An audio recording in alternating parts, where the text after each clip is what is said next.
everybody, and welcome to Fraudible, the official podcast of the International Society of Economic and Criminology. Fraudible is the podcast that brings together academics and practitioners to discuss all things fraud.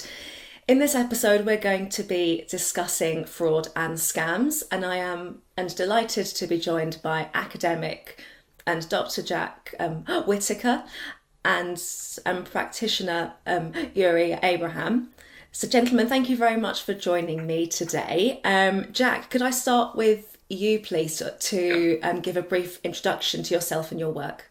Yeah, sure. So, hi everyone, I'm Dr. Jack Whittaker. I recently finished my PhD at the University of Surrey. I focused primarily on crime enablers in the context of online consumer fraud. And basically, I managed to speak to deviant website developers who build consumer fraud websites in West Africa. Alongside that, I've done a lot of work on the linguistics of fraud, so critiquing the term pig butchering.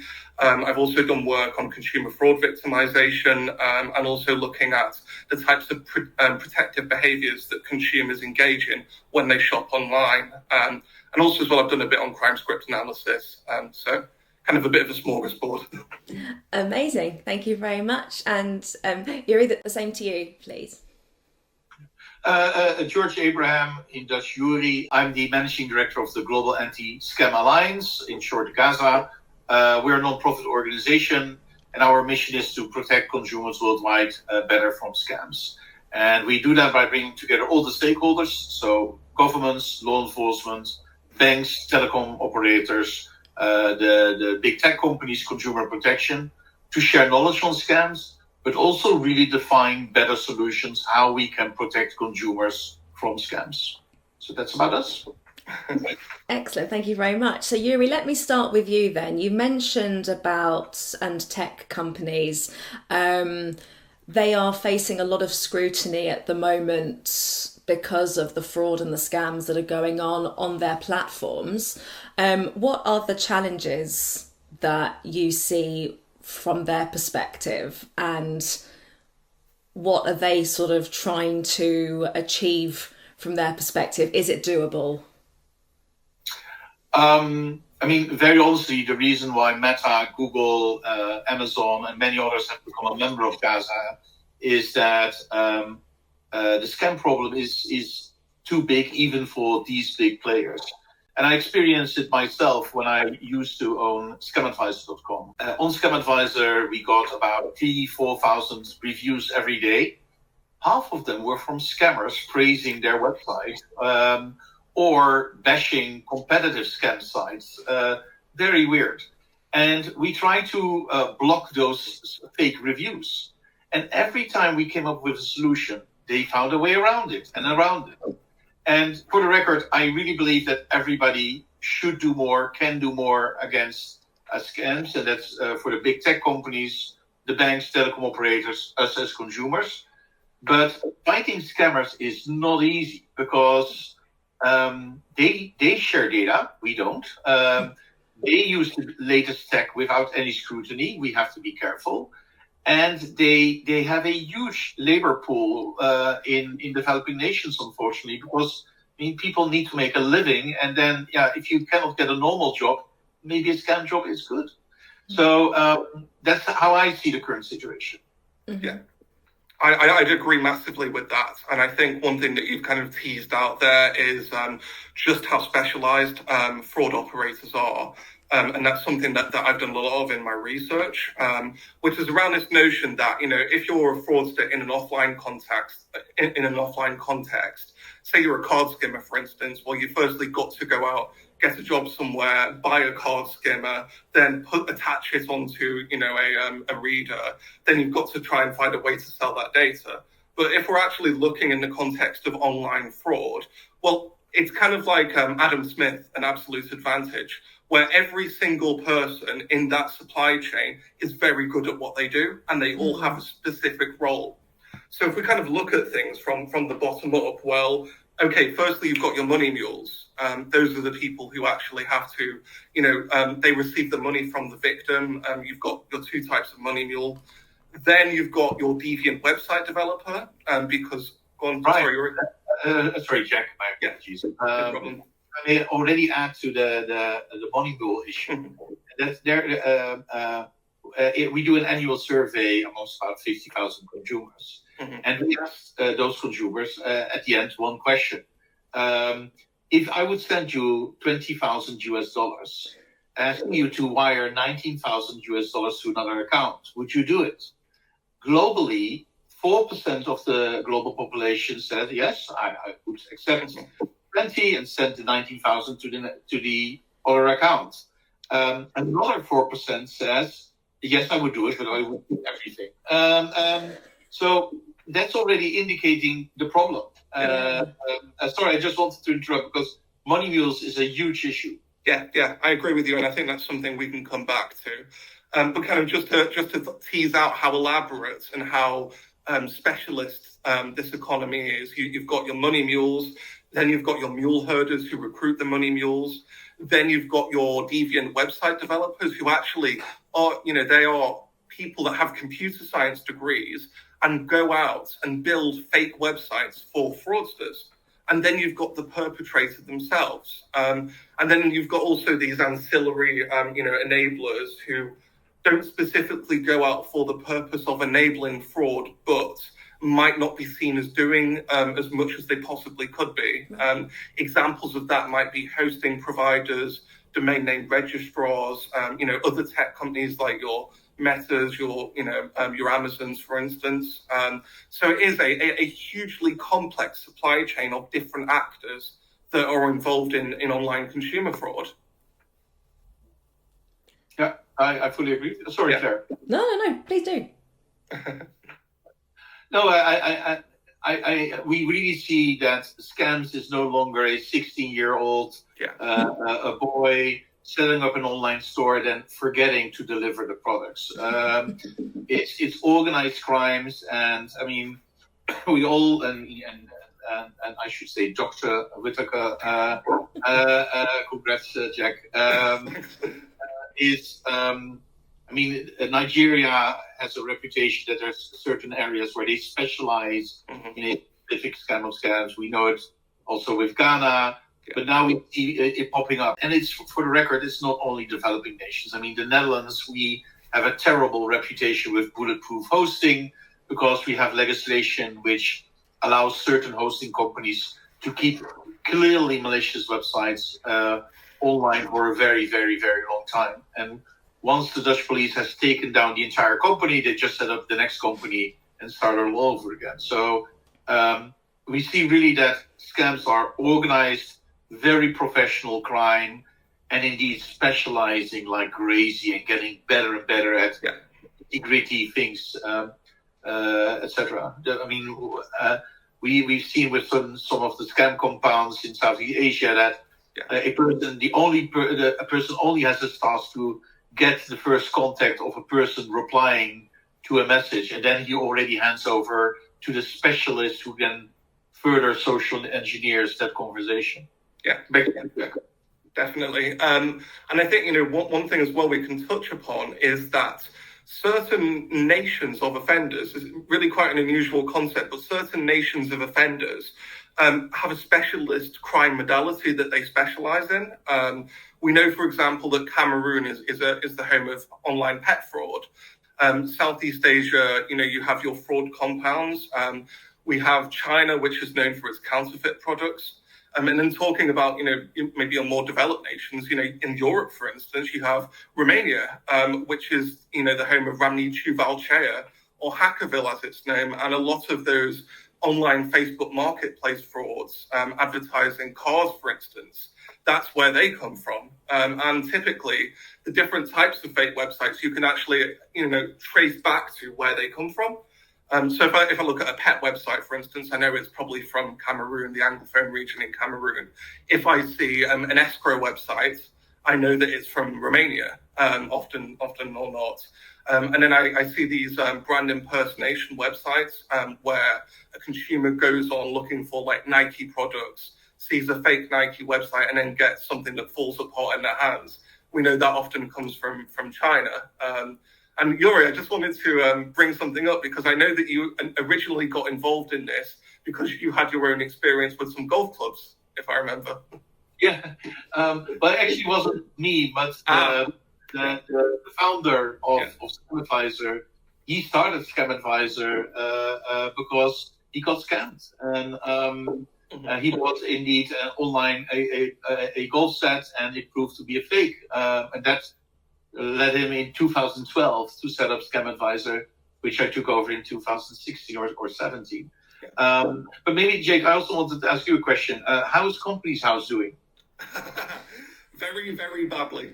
The reason I was referring to Companies House is it illustrates how a fully legitimate organization plays a very dubious role in the scam journey. And Jack knows the story. 2 years ago, when I still owned Scam Advisor, I set up the Scam Advisor coin as a legitimate I registered with Companies House. But I registered with two directors called Bernie Madoff and Charles Ponzi. And I was approved. They're both dead, and they're both notorious scammers.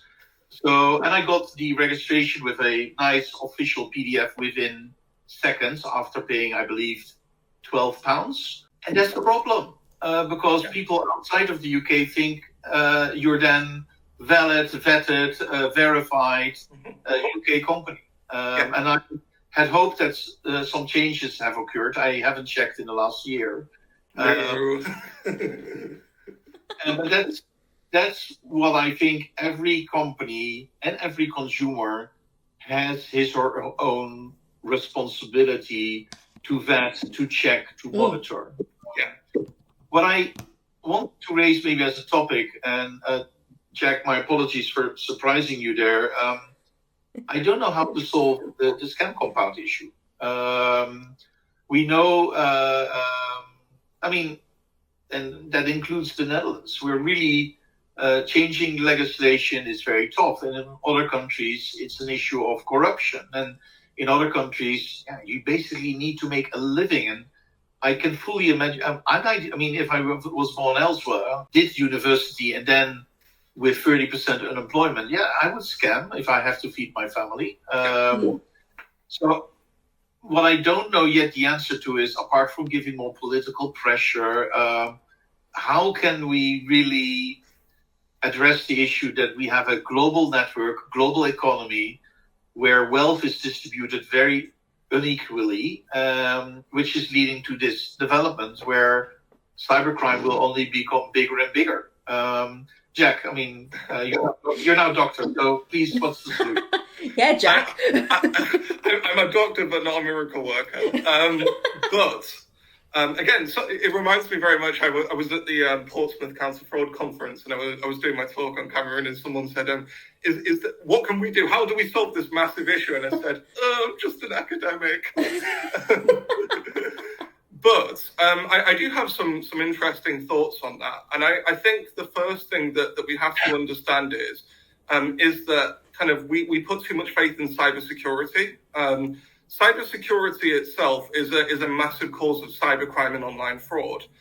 Because, you flag a website, you take this very what we call situational crime prevention approach to online fraud, which is, to use a very blunt example, a kid wants to steal cookies from a jar. The security company will then put the cookies on a higher shelf. The kid then gets a ladder, and then you end up in this arms race.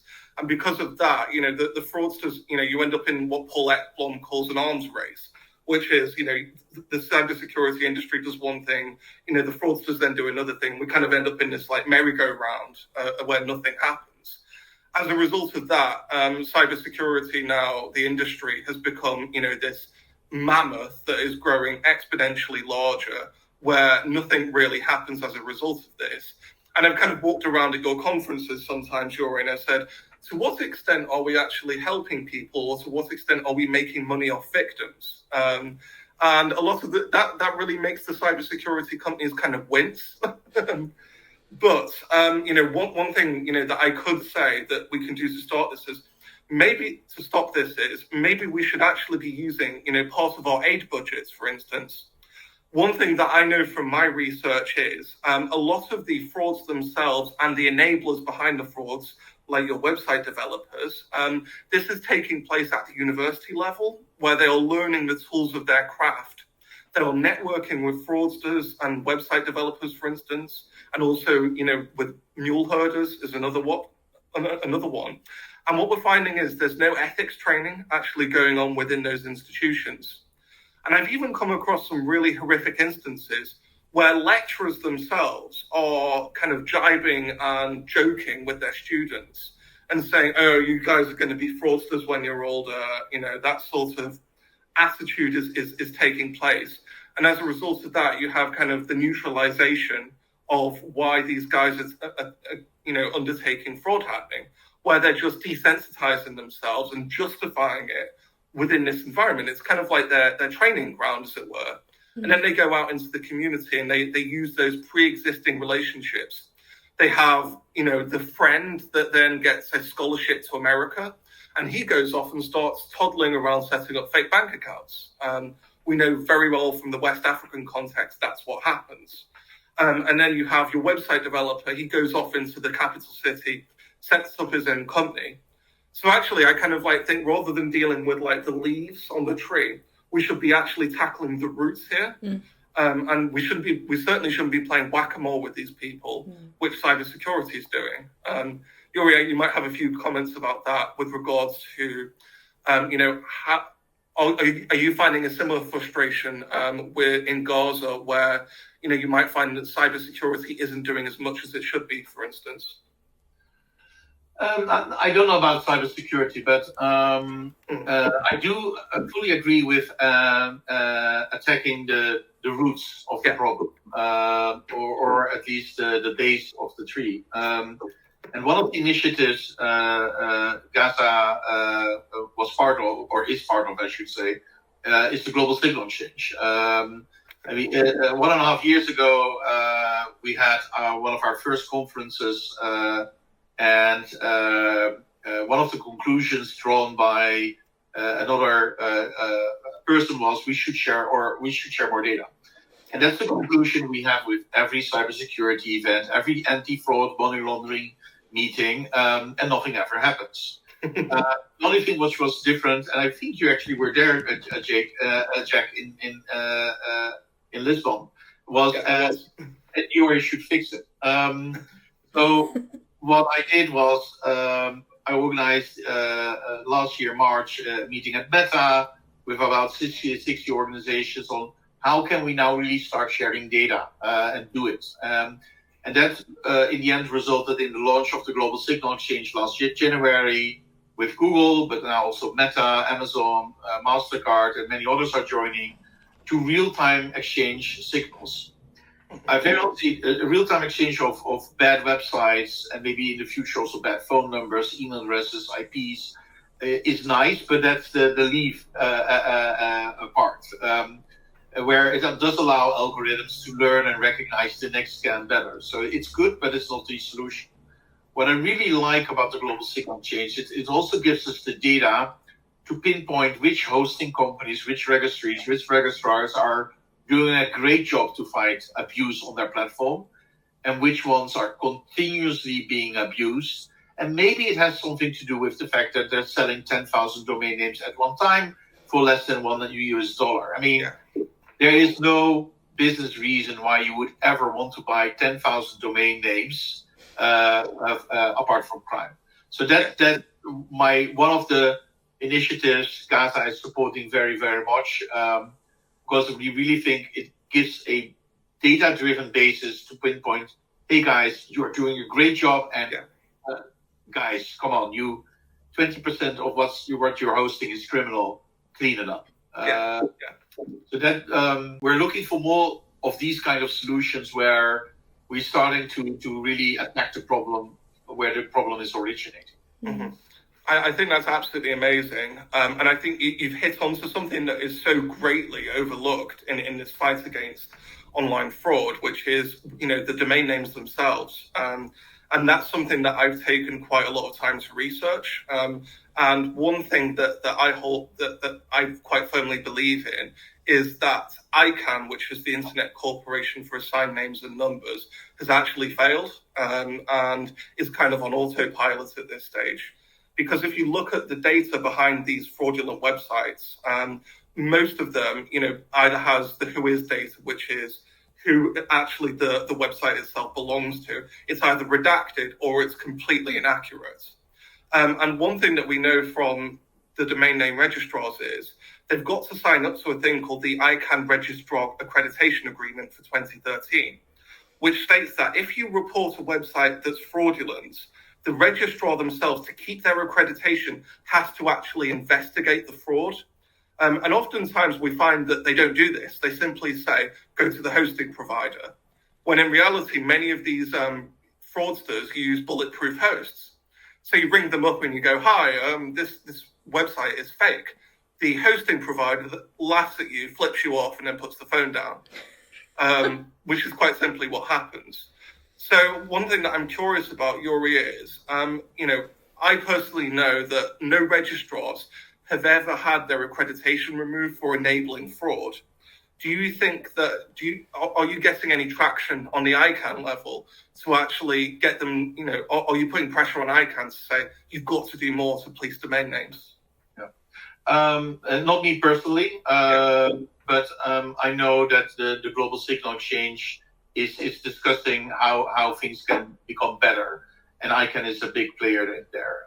So not that I'm aware of, but it's definitely something which should be done.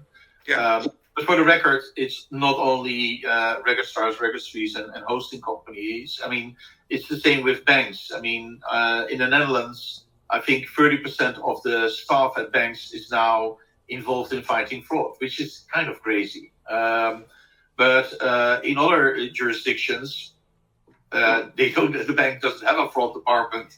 And that's something where we really need to push for, that we are creating a level playing field for banks. I mean, many banks are doing proper KYC, proper monitoring, and it's not easy, but it should not be the case that other banks actually benefit from that competitively, because in their country, there's very little jurisdiction. We should stop that.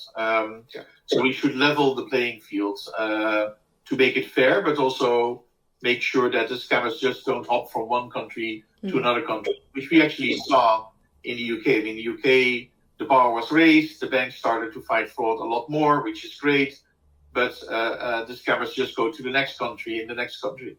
Mm-hmm. Yeah, definitely. And I think as well, banking generally, I kind of come across two kind of extreme examples of that.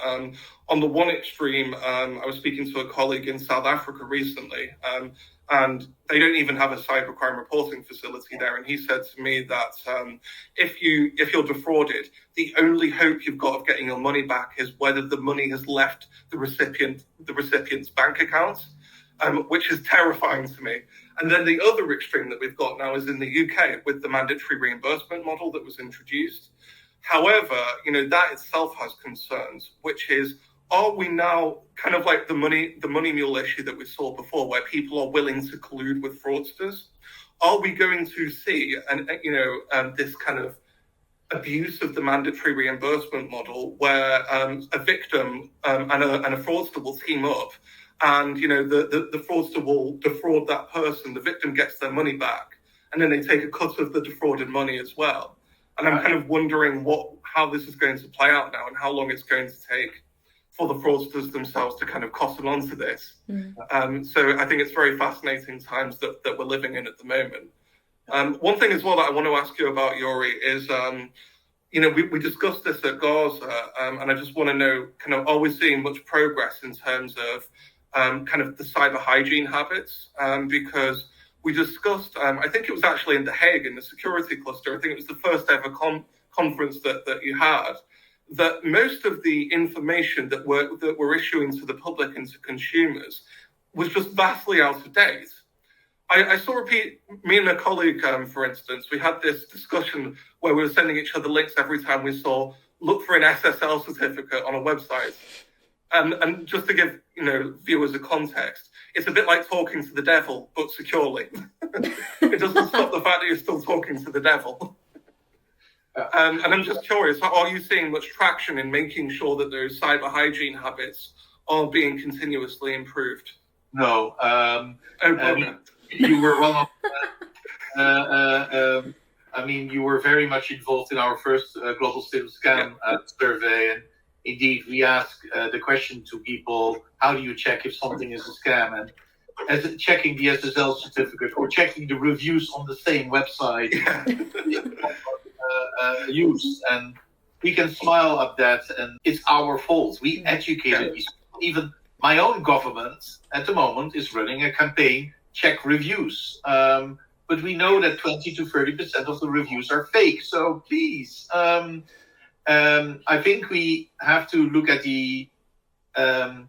There seems to be more and more consensus, and Jack, you're way deeper into this than I, that awareness campaigns do not work. People forget it after 2 weeks, and also people are often excited. They see an opportunity, so they don't think. So awareness is very difficult, and I really think we should move more and more towards continuously what Google is calling scam inoculation. Every 2 or 3 weeks, you need to get a shot of to help you keep educated on scams, keep you on your toes and alert. And we need to do that from kindergarten until the elderly home, every 2 or 3 weeks, and ideally more. And that's something we're currently looking into at Gaza, is how can we facilitate that on a global level, especially to developing nations where there is no scam education, there is no scam awareness. How can we create a program where we harden people, we inoculate them against scams? That's one of the. And if people who are watching are interested, please feel free to reach out. Happy to involve you in this. Yeah. I think, as well, we've seen some evidence of this in the UK. I mean, we've got the Stop Think Fraud campaign, which was quite prominent. So every time you were toddling around London, all you saw was Stop Think Fraud everywhere. Which, again, whether the efficacy of that is how good it is another matter. But I think one thing that I should say is I think we really missed the boat with regards to COVID in terms of education. And again, we never kept it up to date because we had, firstly, this massive wave of people who haven't got hygiene with regards to cyber safety going online. We had vulnerable elderly people. And what particularly showed is that the public's routine activities since COVID has permanently changed. And I saw this because actually fraud went down, which we'd expect to see in last year's crime survey for England and Wales data. However, consumer fraud kept going up. And that said to me that our shopping habits have now been irreparably altered. And again, you can see in the high street, quite a lot of high streets in the UK are dying now because of this. But we missed the boat, and I kind of feel quite deeply angry at that, which is we should have done a lot more, which was a massive own goal, in my opinion. So just my humble thoughts on that. No, I agree. In the year 2000, when we saw that the internet is going to digitize the economy, nobody, including me, was saying, then we need a lot more cyber cops. The ratio is still completely off. I think in the Netherlands, 2-3% of the cops are now more cyber enabled. But crime is way different. Already in 2016, there were, the biggest theft in the Netherlands is the theft of your bike. Fraud already surpassed that in 2017, and nothing has happened since then. So we have a huge problem with getting more cyber cops educated, getting them in. And there's, of course, also now a lot of competition between the commercial sector and law enforcement. Because, why work for law enforcement if you can make double the pay at a commercial industry? But I completely agree with you on that. The other thing that we've got to keep in mind too here is it's not just about educating the public about fraud. We've also got to educate law enforcement and the private sector, particularly as well. One thing that I dealt with when I spent a lot of time reporting money muling is, and also consumer fraud, is this notion of, is it a civil issue? Is it an issue between the buyer and the seller? Or is it actually hardened criminals who are doing this? And I think particularly with stuff like counterfeit products, one thing that we have to keep educating law enforcement and the private sector on is the people that are doing this, they're not, it's not an issue of, oh, the product was damaged in transit. It's not an issue of, oh, the factory was having a bad day at the time and the product came out looking a bit janky. These are these are hardcore criminals whose jobs it is, are to defraud the consumer. And no, I shouldn't be reporting this to a civil society body, but I should be reporting to you, the police, because this is fraud. It's not a trade dispute. And again, that's also with the banking sector, where you say the same thing. You go to a bank and you report fraud, and they say, "Oh no, well, have you tried getting a refund for it?" Well, no, typically criminals aren't too keen on giving refunds. And you end up in this what we call the merry-go-round effect, which is victims, frankly, do not know where to report to because they get pushed around all these different bodies. Yeah. I mean, it's ridiculous. Look at the case of America, where do you report to the Federal Trade Commission? Do you report to the Better Business Bureau? Do you report to the local police? Do you report to IC3, the FBI's Internet Crime Reporting Facility? Same thing in the UK. Do you go to trading standards? Do you go to your local police officer? Do you go to action fraud? Et cetera, et cetera. Do you go to the City of London? All that sort of stuff. It's just this merry-go-round. And we have so much more work to do to improve, actually giving clear advice on where victims should report to. But where should a victim report, in your view? Well, I personally don't know. And I say that because in the UK, for instance, in an ideal world where, it's all magic and I look out the window and there's unicorns running around, I'd say go to action fraud. But I don't have any faith in action fraud because there was that whole horrific incident where a journalist actually got a job in action fraud and found that the people who were working in the action fraud call centre were shaming victims of fraud. So how am I, as an academic, going to tell somebody to go to action fraud if this is the type of reputation that they have? We're at a stage now where action fraud, hopefully, is being revamped. And I know colleagues like Dr. Elizabeth Carter are working on this. And hopefully that will be a massive source of data for, people like me in academia and also for people like you, Jorij. But I think, those fraud, as a fraud reporting body, it has a long way to go to regain public confidence. And I think that public trust at the present moment is lost. And I could go and knock on my neighbours' houses right now and say to them, would you, if you've been a victim of fraud, would you report to action fraud? I'm going to say 90% of them would say no. And that is a horrific statistic, if I'm honest with you.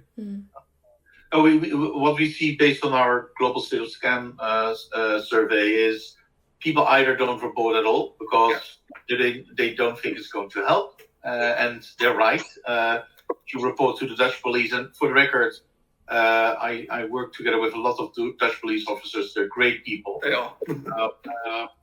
But they cannot handle the volume. And they also, you lost $50. We know the criminal is somewhere in the east. We will not be able to do anything. So they very honestly tell, in 95% of the cases, I'm sorry, we cannot help you. Which sucks, part of my language. But I do think, in the end, scams are a crime and need to be reported to the police. But we need to make sure that we don't get the action fraud situation where it's just a data collection center and you never get feedback. The truth is, yes, in many cases we cannot do much, but maybe we can tell the reporter or the victim that, okay, based on your reports and the reports of 10,000 others, we were able to take down 2,000 servers hosting this scam, or we were, after a year, able to stop this scam center. I do think, in the end, it should be police, but we need to convince the police that to share that data. with the big tech companies, with the cybersecurity companies, because they can use that data to raise the bar, protect consumers more who are being approached by the same scammer. But that's my view. But police and data sharing is still a struggle. Yeah. I'd agree with that completely. And I think also as well, particularly with your big tech companies, Jorij, you might know a bit about this, but I've been at like your conferences, for instance, and you speak to one guy from one department, another guy from another department, and they don't have a clue who each other are. And then, I'm not going to mention, a specific company here, but I was speaking to a large tech provider recently about, their advertising problem. And I said to them, and this was a guy I should mention who was in their threat hunting department. And I said, okay, here's your advertising problem. And he said to me, yeah, I can't actually put you in touch with the advertising people because you've got to then be NDA'd. I don't even speak to them. And I just have to send them, an interdepartmental memo across. And I don't actually get any feedback. So often what I'm finding is these tech companies are so fragmented from each other. And that makes, actually getting a bigger picture of fraud offenders and how they're abusing their services to be extremely difficult. And again, that's something you might come across, Jorij. Yes, I mean, for the record, some of these companies are as big as a country. Some of the GDP larger. I do have some hope. We see that they are often called trust and safety teams. They used to be one department in the entire chain, and now I see that the trust and safety actually goes across the entire process. So that trust and safety is becoming part of all the different steps in. So I mean. The platforms do know they have to do more, and they're also doing it. Always can be more, can be faster, but that gives me hope that within certain of these big tech companies, trust and safety is really becoming more and more important because they know. I mean, Amazon is a great example. I mean, they're working really hard to protect their brand, and that's fully legit. And they do that by educating consumers, investing in anti-scam work. Because it's hurting their business. And I think the same applies to all the companies. In the end, scams is not a good business because if you don't act, you're going to get more legislation, you're going to get more pressure. Every email you have to ask from a consumer who's complaining that your platform is facilitating scams costs money. So I am hopeful that in the end, more and more is being done by the entire chain. Well, that is all we have time for on this episode. So thank you very much to Jack and to Jorij for joining me to discuss fraud and scams. My name is Claire Maillet, and this is Fraudible.